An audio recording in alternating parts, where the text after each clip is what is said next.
pinakamalaking hamon ng agrikultura ay ang patuloy na pagtaas ng presyo ng mga pataba. Naglalaro sa 1,040 pesos hanggang sa mahigit 2,800 ang presyo ng pataba depende sa klase. Para sa ating mga magsasaka, nangangahulugan ito na mas mataas sa gastos sa produksyon at mas mababang kita. Kaya ang tanong, paano natin mapapanatili ang magandang ani habang kinokontrol ang gastos?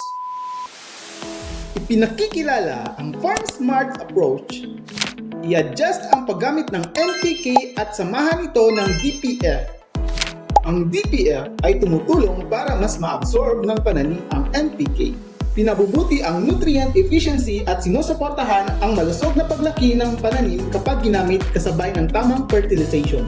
Sa isinagawang field trial sa Nueva Ecija, sinubukan ang iba't ibang fertilization approach. Sa wet season, ang palay na ginamitan ng NPK lamang ay umani ng 4.05 tons per hectare. Ang full recommended NPK na may 20 kilo ng DPF ay umani ng 7.5 tons per hectare. Samantalang, ang kalahating NPK na may 20 kilo ng DPF ay umabot pa rin ng 6.25 tons per hectare. Sa dry season, ito ang mga naging resulta.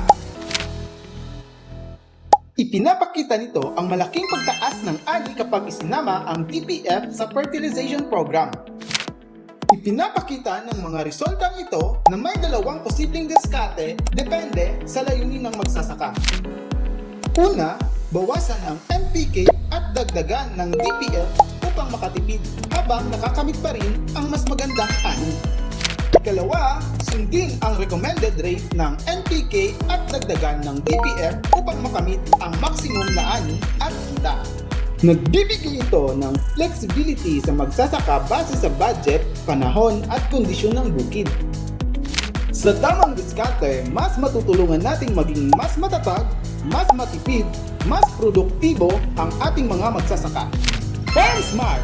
I-optimize ang abono, palakasin ang ani. Bisitahin ang www.dumanganfarm.com o mag-message sa aming social media accounts para sa karagdagang katanungan.